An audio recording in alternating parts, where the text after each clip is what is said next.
शुरू। नमस्कार दोस्तों, मेरा नाम है राहुल बेगाना और आप देख रहे हैं BR7 न्यूज। इस समय जो शख्सियत मेरे सामने है वो है श्री के संपादक और फाउंडर ऑफ जनसेवा दल श्री आदरणीय दिनेश भैया जी।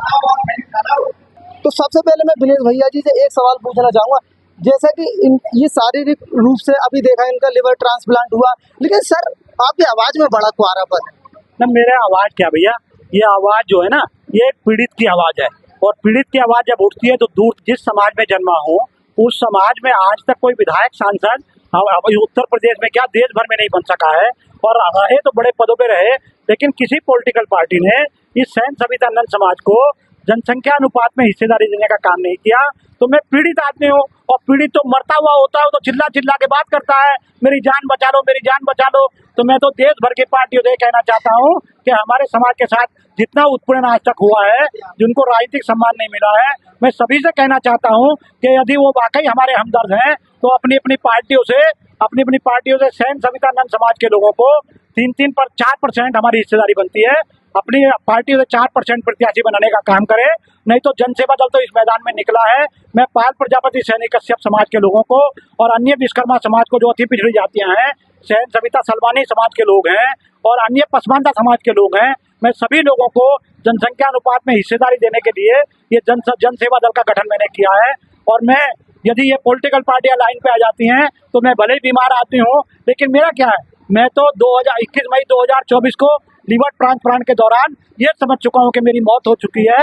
अब तो ये भूत होकर के अपने समाज को सत्ता में हिस्सेदारी देने वाले के लिए मैं गांव-गांव घूमने का काम कर रहा हूँ। तो इस वजह से मेरी आवाज में दम है, और ये आवाज किसी से दबने वाली नहीं है कि अगर इसको कोई दबा सकता है तो मौत दबा सकती है, या इसको कोई दबा सकता है तो ये पॉलिटिकल पार्टियां, बड़ी बड़ी पार्टियां जो जनसंख्या अनुपात में हिस्सेदारी दे देंगे तो ये विनेश ठाकुर की आवाज बंद हो जाएगी। और नहीं तो मैं निकला हूँ 2027 में अति पिछड़ों को सत्ता में हिस्सेदारी दिलवाने का काम करूंगा, ये मेरा वायदा है। सर वो कौन सा चुम्बकत्व या अट्रैक्शन फोर्स है जिसने आपको लोगों के दिलों तक बहुत ही जल्दी पहुंचा दिया? तकरीबन 6 महीने हुए होंगे भैया। लोग पीड़ित है ना, मेरी तरह सारे जो सैन सविता नंद वंश के लोग हैं, इसी तरह नहीं अति पिछड़ी जातियों के पाल प्रजापति सैनी कश्यप समाज के लोग, जितनी भी वंचित जातियां हैं, इनका 40% वोट है उत्तर प्रदेश में।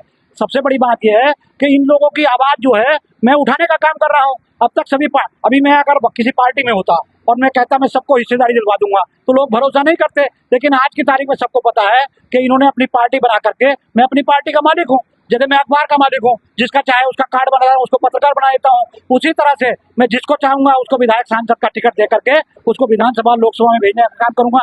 इसी चक्कर में लोग आकर के इसी बात से मेरी संतुष्ट होकर के बड़े पैमाने पर अति पिछड़े वर्ग के लोग जुट रहे हैं, और खास करके सैन सविता नंद समाज के लोग तो 90% आज की तारीख में मेरे साथ जुड़ चुके हैं।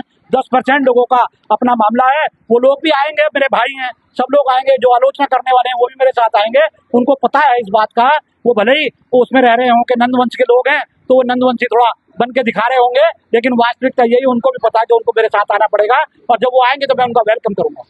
सर आप जैसे बुद्ध महावीर और कर्पूरी ठाकुर और ये ईश्वर चंद्र विद्यासागर, शायद आप उसी कड़ी का हिस्सा महसूस हो रहा है सर हमको, क्योंकि हम आपसे बहुत ज्यादा दिल से जुड़ते जा रहे हैं। मेरा मामला ये है ना, मैं संविधान और विज्ञान को ग्रंथ मानता हूँ। मैं अपने आप में देखो पूजा पाठ मेरे घर में खूब करते हैं, और सब लोग पूजा पाठी हैं। हम लोगों को कभी किसी सनातन की या किसी हिंदू धर्म के सर्टिफिकेट की आवश्यकता नहीं है।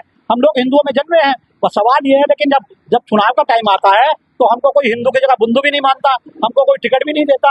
तो सबसे बड़ी मजबूरी ये है कि मैं संविधान और विज्ञान का आदमी हूँ, और विधानसभा लोकसभा को सबसे बड़ा मंदिर मानता हूँ।